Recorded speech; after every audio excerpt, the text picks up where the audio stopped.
Meu nome é Megan Mendes, eu sou estagiário do Matos Filho Advogados e estudante da Unirio, e eu vim, a convite da EPEP, falar um pouquinho sobre segurança pública voltada para a população LGBTQIAP+. É muito complicado falar de proteção às pessoas LGBT no Brasil porque nós vivemos num país em que não existe uma única lei federal que garanta direitos à população LGBTQIAP+.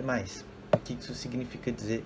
Significa dizer que até hoje a gente não conseguiu passar pelo Congresso uma lei que garanta qualquer tipo de direito a essa população. Nenhuma lei que diga que os cidadãos LGBTQIA+, têm tantos direitos quanto os cidadãos cis hétero já foi passada pelas casas legislativas brasileiras. Isso significa que a gente tem uma comunidade, uma sociedade extremamente conservadora e religiosa, e isso reverbera, isso se reflete dentro das estruturas do Estado, inclusive na política, principalmente na política, a um ponto tal que não existem políticas públicas efetivas, no geral, de alcance nacional voltadas para a população LGBTQIAP+.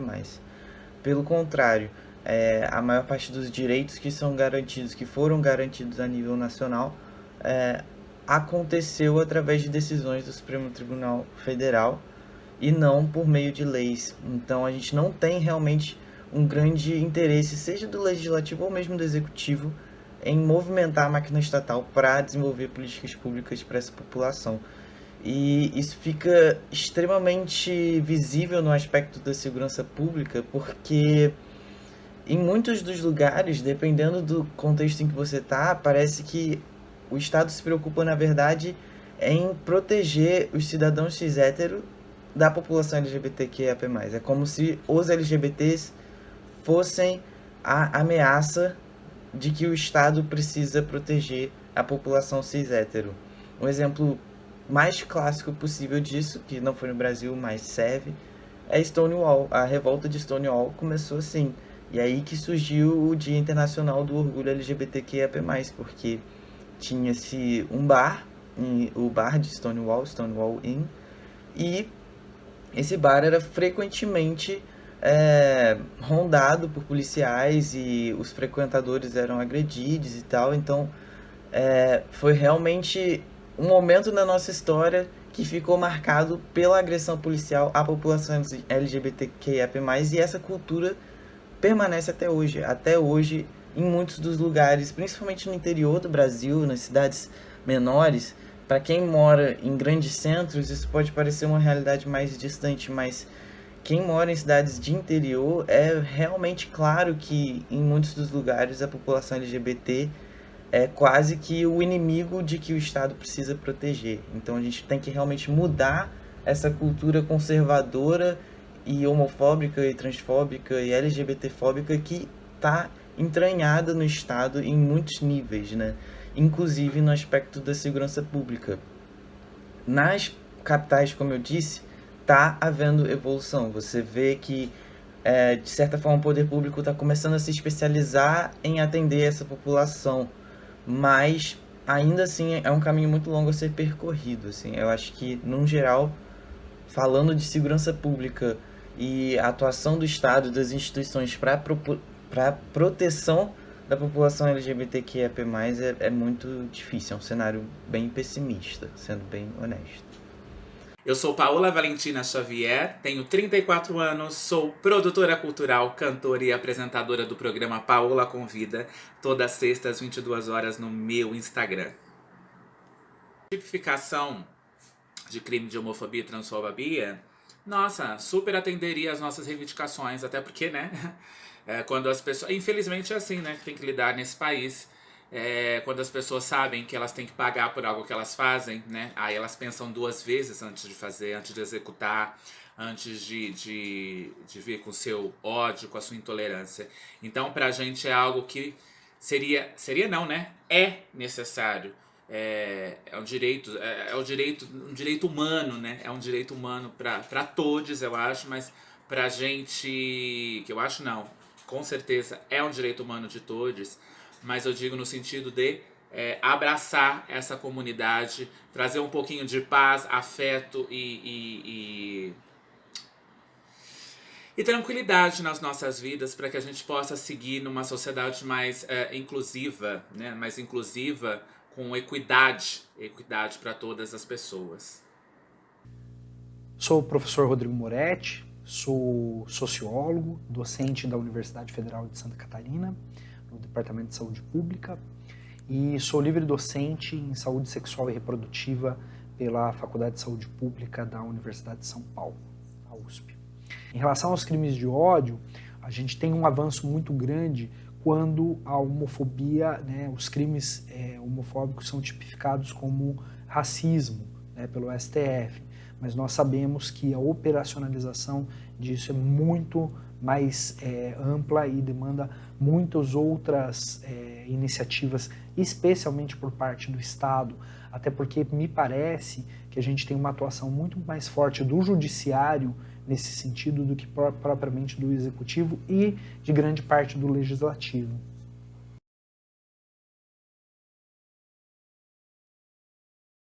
Não sei se eu acho necessário a criação especializada de delegacias para o público LGBTQIA+.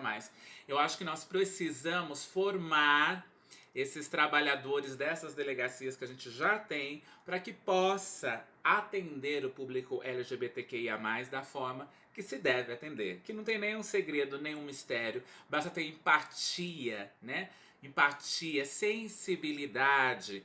Se bem, né, gente, que quando a gente fala dessa questão, é muito complicado, porque esses lugares são lugares que já não atendem bem, né? Já não atendem bem essas minorias, as pessoas pretas, as pessoas pobres, as pessoas periféricas.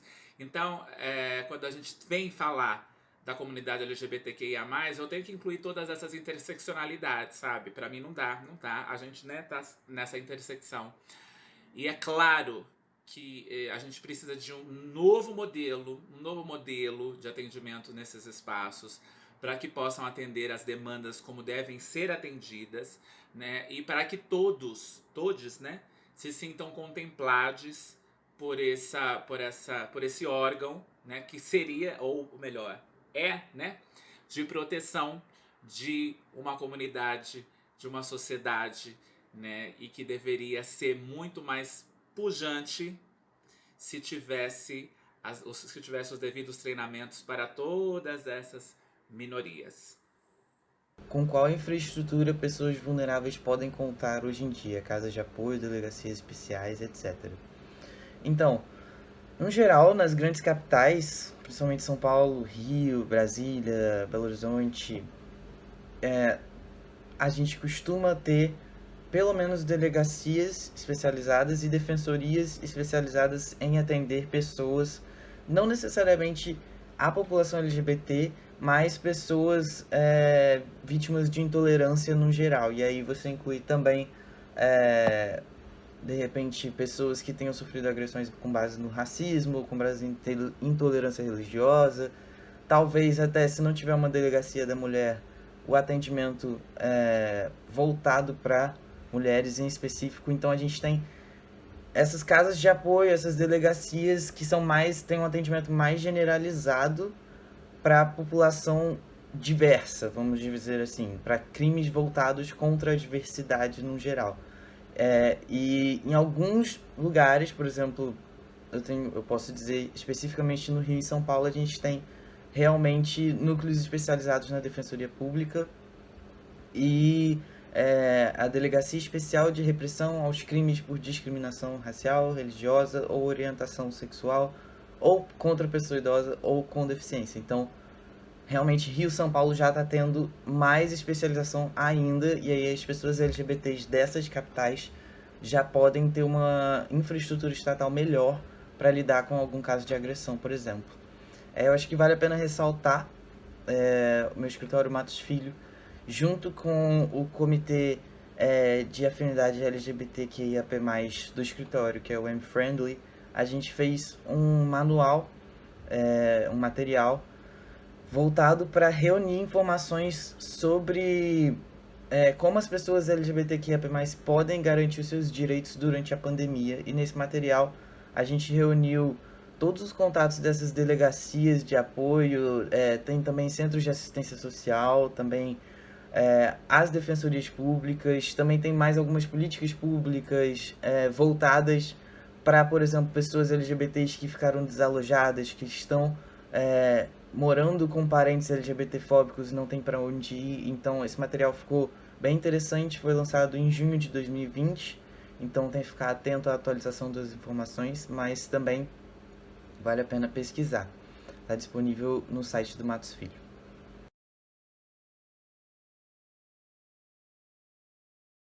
Principais impasses da nossa luta trans hoje em dia, para mim, é o mercado de trabalho.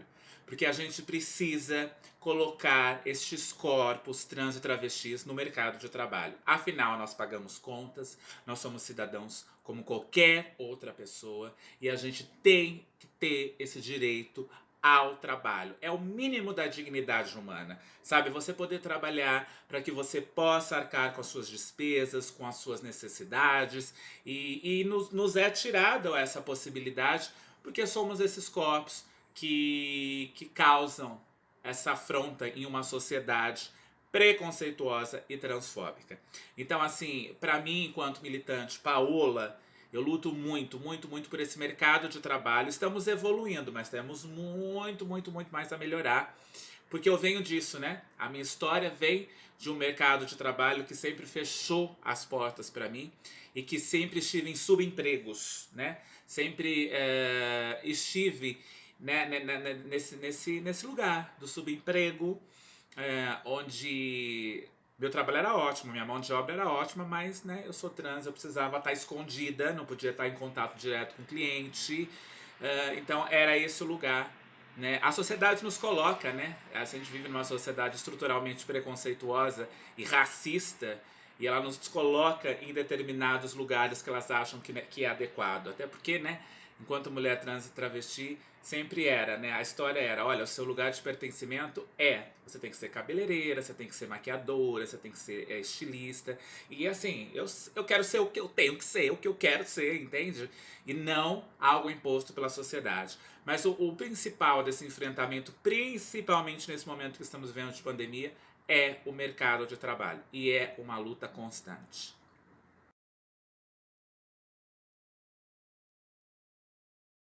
Esse movimento antifascista, nós, líderes de uma comunidade LGBTQIA+, nos posicionamos com resistência. Persistência também é uma das palavras. Afinal de contas, nós já estamos passando por isso há muito tempo. E a gente vem quebrando barreiras há muito tempo. Eu, enquanto representante ativa da comunidade trans travesti, venho quebrando todas essas barreiras, todas essas construções que foram feitas equivocadamente numa sociedade, né? E a gente precisa falar, a gente precisa gritar. E como que a gente faz? A gente se posiciona nos lugares, nas redes sociais, procurando parcerias, empresas que nos apoiem, procurando organizações que nos apoiem, para a gente poder estar em todos os espaços, né? Eu acho que quando a gente consegue pelo menos ter uma parcela dessa representatividade em diversos lugares, a gente começa a falar e a dialogar neste movimento. Então é a persistência que nos faz e que nos induz e que nos introduz, né, a esse universo, esse movimento antifascista tão horroroso e tão prejudicial nesse país, principalmente nesse momento que estamos vivendo.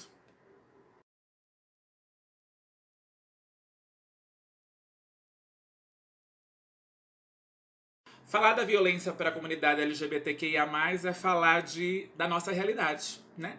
Nós somos corpos violentados, nós somos corpos que não deveriam existir, corpos marginalizados diante de uma sociedade que, né, tende sempre a nos julgar, a nos colocar em um patamar de rebaixamento social, vamos dizer assim, né?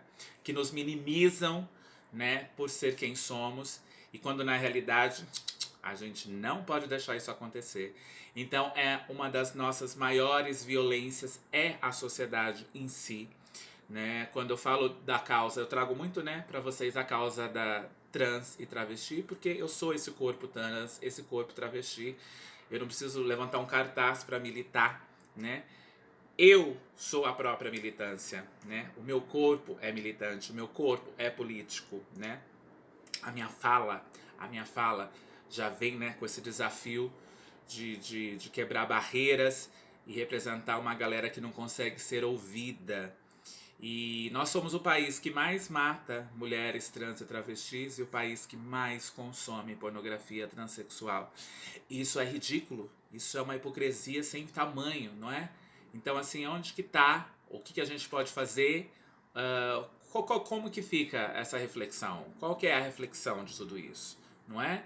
É isso, é diretamente a essa violência exposta dos nossos corpos, essa não existência, o não permitir existir, né? Então a gente trabalha muito contra essa violência o tempo inteiro e mostrando que todos podemos ser quem quisermos e nos adequar, né? A gente tem que nos adequar a essa sociedade, porque é isso, a gente precisa nos moldar, porque essa caixinha, né, de estereótipos que a sociedade nos coloca a todo momento precisa dessa constante modulação para a nossa existência. Então, essa é uma das principais causas de toda a violência da comunidade LGBTQIA+.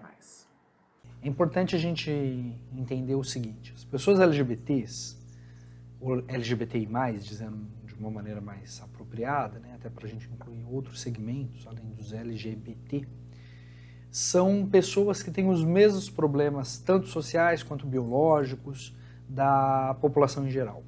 Mas, além desses problemas, o preconceito, as preconcepções, os encaixes sociais que exigem que as pessoas se comportem dentro do que Judith Butler vai chamar de matriz heterossexual ou heteronormatividade, para alguns outros autores e autoras, promovem diversas exclusões cotidianas, tanto em termos factuais, coisas que as pessoas vão passando na relação com as outras, como também a preocupação constante com essas exclusões. O que provoca, em termos da saúde dessas pessoas, é um fenômeno conhecido como estresse de minoria, né? A tradução varia, mas a tradução mais adequada é essa, que é o quê? São pessoas que, justamente pela preocupação e por experiências que vão se dando nos seus cotidianos, vão ter saúde piorada, condição emocional piorada, mais suscetibilidade a pensamentos suicidas, né? Ideação suicida, tentativas de suicídio, maior abuso de álcool e drogas, lícitas e ilícitas, porque são formas de lidar com esse estresse constante que justamente os padrões de um jeito só de ser homem e um jeito só de ser mulher vão impor nessas pessoas. Então a vulnerabilidade, ou melhor, empregando um termo mais adequado, né, a vulneração, no sentido de que é uma vulnerabilidade provocada, não essencial, é aumentada na população LGBTI+, e esse recorte vai ser um específico dentro das chamadas interseccionalidades. Então, se a pessoa é LGBTI+, e negra, ela vai ter essa vulnerabilidade aumentada e o estresse de minoria aumentado. Se ela é negra e pobre, isso vai ser aumentado novamente. Então a gente consegue perceber que realmente em relação à população em geral há um prejuízo da possibilidade de ser.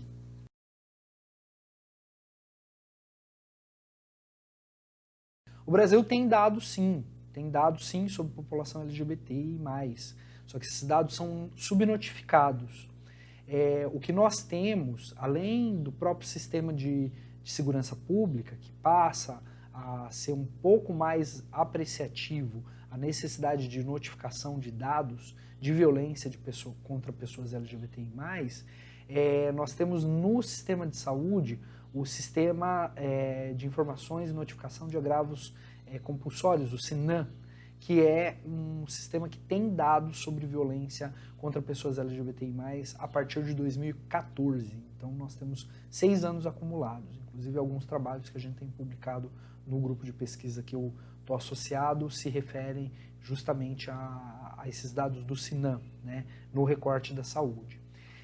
Independente dessa questão da oficialização do Estado, e na medida que o Estado se coloca ausente ou muito pouco eficiente no registro das violências, nós temos as organizações não governamentais e vários setores organizados da sociedade civil apontando para como essas violências acontecem, né?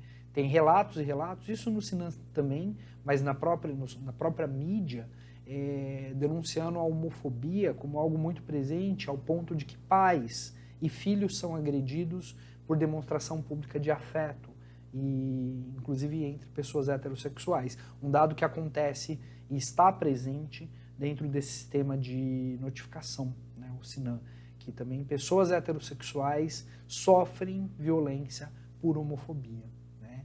E sem dado é muito difícil a gente fazer política pública. Então, o primeiro passo é a gente pensar em começar a criar sistemas de informação para poder analisar as políticas públicas, né, que existem e propor alterações na medida em que a política pública sempre é uma articulação entre o Estado e a sociedade. É um dispositivo importantíssimo de fazer com que esses pensamentos de como o Estado brasileiro deve funcionar e a sociedade, em prática, acabam acontecendo ou deveriam acontecer. Mas, se nós formos esperar ter dados oficiais, pode ter o efeito contrário, inclusive se segurar o desenvolvimento de um sistema de informação substancial e adequado para que não se tenha iniciativa frente às pessoas LGBTI+. Então, nós temos outras formas mais qualitativas de pensar essa questão, como, por exemplo, as denúncias da mídia, do próprio movimento social, né, coisas que vão sendo relatadas e que é uma outra forma também de pensar políticas públicas, né?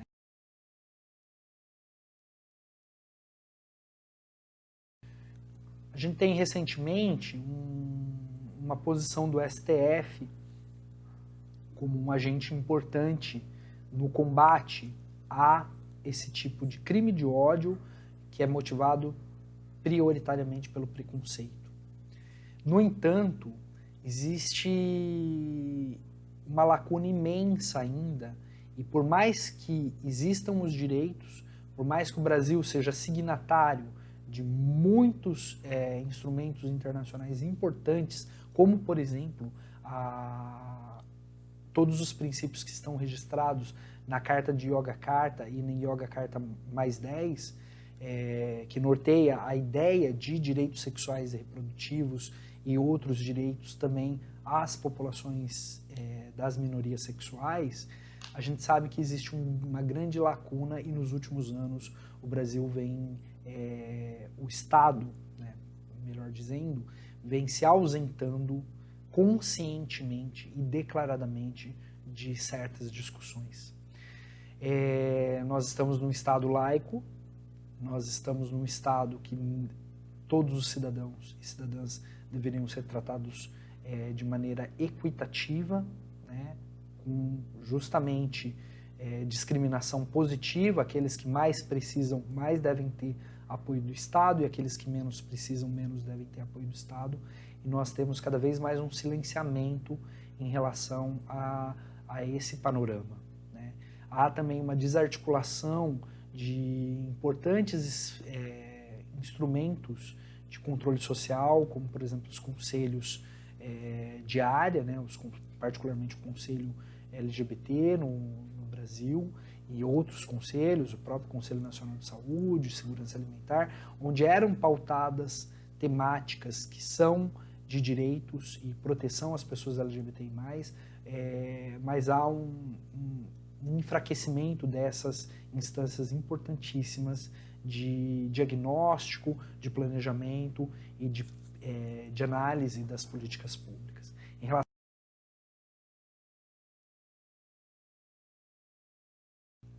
As instituições são feitas por pessoas. A instituição em si não tem existência. São pessoas que usam o aparato institucional para operar determinadas ações na sociedade. Se nós não temos resolvido entre as pessoas o direito de ser, o direito de existir, o direito equitativo frente a um Estado, com base nas demandas que cada pessoa tem, se a igualdade e o ideal igualitário de oportunidades não é algo resolvido, como é que a gente vai pensar em enfrentamento por parte das instituições? Afinal de contas, mesmo um juiz é um ser humano, mesmo um promotor é um ser humano, mesmo um operador de caixa é um ser humano. E quando, ou melhor, enquanto humanos, operamos através das nossas moralidades, né? Inclusive moralidade no sentido de qual é o limite que a instituição dá para que cada uma e cada um de nós haja conforme a gente quer e não conforme a instituição preconiza, né? E se eu não tenho isso discutido, se isso é invisibilizado, se eu não converso sobre esses assuntos com as pessoas e não oficializo que nesta instituição as pessoas não podem ser homofóbicas, não podem ser transfóbicas, não podem ser lesbofóbicas, não podem ser homofóbicas, como é que as pessoas vão operar sem as fobias de gênero, né? Porque em cometendo o preconceito e a instituição não declarando que ela é contrária muito o tempo todo a esse tipo de coisa, as pessoas vão agir conforme elas querem, ou como elas acham melhor, ou como elas acham que é mais adequado para aquela ação institucional.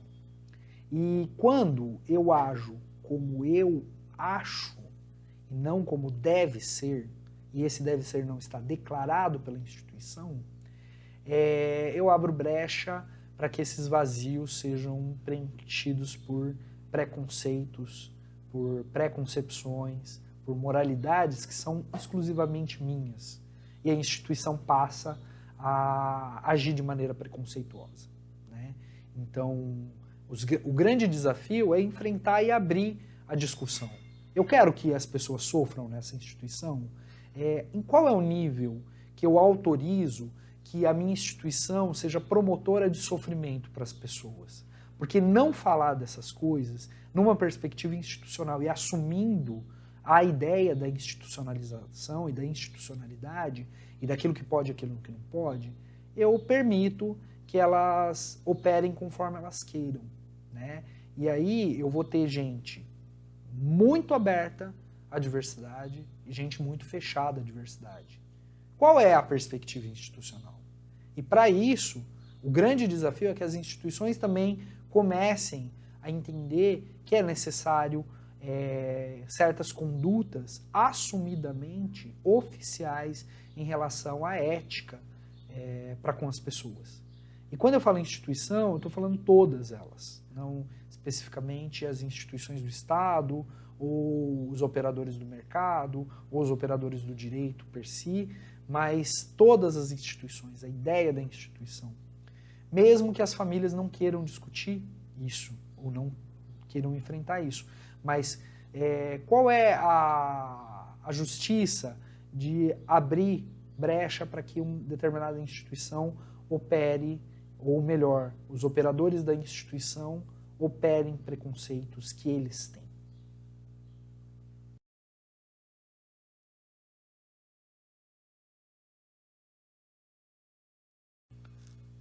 As pessoas LGBTI+, foram conquistando, através da pressão da sociedade e dos movimentos sociais, diversos direitos, entre eles o casamento homoafetivo.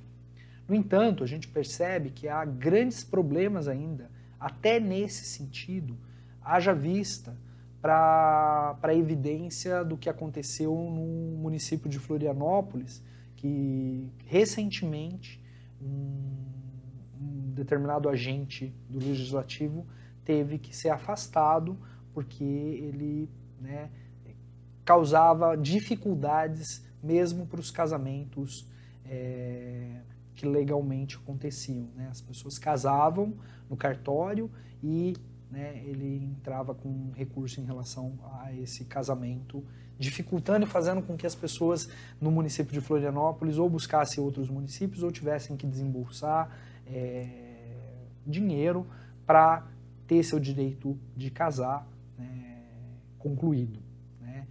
Dinheiro a mais, né, contratando advogados, contratando pessoas, e aí isso exclui com toda certeza os grupos que financeiramente são vulneráveis, né? Então, mesmo existindo o direito, ainda há, né, nesse campo muito que caminhar para que ele seja efetivado e chegue às pessoas, não seja só letra morta, né? Mas existem outros direitos, por exemplo, como saúde, educação, segurança, a questão de você poder exercer a sua intimidade tal qual pessoas heterossexuais exercem publicamente, sem que você seja agredido ou agredida, e em caso disso acontecer, que haja repreensão, que haja reparo da situação frente às pessoas, né? Recentemente também, no estado de Santa Catarina, o governo estadual promulgou um decreto proibindo perguntas sobre identidade sexual e de gênero em entrevistas de emprego, justamente para proteger as pessoas LGBTI+, em relação a essa situação. Então, num certo sentido, o casamento é muito importante, mas ele é para quem quer casar primeiro e para quem pode casar. Mas existem outros direitos fundamentais, e quando a gente vai observar a constituição das empresas, dos grandes cargos, dos postos ocupados por pessoas através da sua orientação sexual e identidade de gênero, a gente vai ver uma ausência, um silenciamento em relação às pessoas LGBTI+, né? Quantas gerências são ocupadas por pessoas trans? Quantas gerências são ocupadas por pessoas assumidamente lésbicas, assumidamente gays, né? Quantas pessoas têm tranquilidade de residir e receber seus parceiros e suas parceiras, muitas vezes pessoas do mesmo sexo, nos seus prédios, sem ter um olhar ou uma incomodação, andar de mão dada em determinados espaços e daí por diante, né? Então, o casamento em si é importante? Claro, é muito importante para quem quer casar. Mas até casar há um longo transcurso, há vários processos vivenciais que são de esferas relacionais ou não, trabalhistas, educacionais, que, sinceramente, se a gente não enfrentar, o casamento fica só como um acessório para justificar que o Brasil é um país justo nesse sentido, e nós sabemos que ele não é.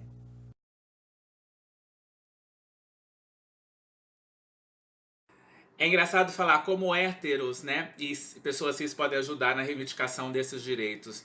Gente, nós somos aliados uns dos outros. A gente tem que pensar nas pessoas como o igual no sentido de somos seres humanos, entende? E que a gente precisa, sim, ter a empatia, sermos empáticos com outras minorias, com outros coletivos, para que a gente possa entender, né, o que se passa dentro desses outros espaços. Então, assim, de verdade, eu não preciso ser negra para apoiar, né, a causa, a militância negra. Se bem que eu me considero uma pessoa negra, né, só não sou retinta. Mas é só um exemplo do que eu quero passar para vocês. Eu preciso, né, ser uma pessoa retinta para apoiar a causa negra, porque, gente, bom senso, né? A gente precisa, sim, estar com todos. A gente precisa, sabe, fortalecimento? A gente precisa deste fortalecimento. Se nós pudéssemos ser um pouquinho mais, se bem que a gente está vindo, né? Eu acho que eu tô acompanhando sempre, né? E diariamente, inclusive, porque, né, a minha militância é tão constante, que há um fortalecimento, né, dessas minorias, há um fortalecimento dentro dessas siglas LGBTQIA+, poderia ser melhor, mas há tá começando esse movimento a acontecer, tá começando essa visibilidade a aumentar, e é isso, sabe? Não precisa ser uma pessoa LGBTQIA+, para poder nos ajudar, para poder ser aliados, né? Basta ser, porque a gente sempre precisa combater o preconceito, a intolerância, o racismo, tudo, sabe, que a gente vê que é ruim nessa sociedade, o poder, né, esse poder elitizado que a gente vem lidando, e isso reflete, né, nessa sociedade pobre que nós vivemos, uma sociedade pobre de cultura, de educação, de saúde, de assistência, enfim. Então eu acho que é isso.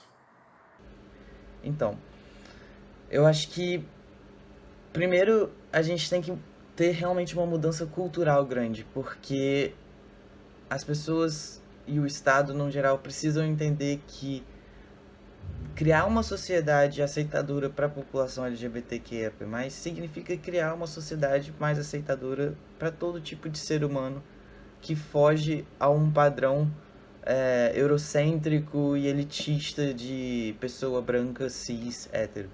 Então, no momento em que as pessoas LGBTs tiverem mais direitos, isso significa que a gente vai estar lutando num geral para que as pessoas que fogem do padrão tenham mais direitos. Não significa que a gente está lutando só por uma parcela que nem é tão pequena da população. A gente tem numericamente cada vez mais pessoas se assumindo LGBTs, mas lutar pelos direitos da população LGBT não significa que vai mudar a vida só para quem é LGBT. Também vai melhorar para muitas pessoas cis hétero. A LGBTfobia é um tipo de violência que agride não só quem é LGBT. Então, a população brasileira num todo vai se beneficiar quando os LGBTs tiverem mais direitos de existir.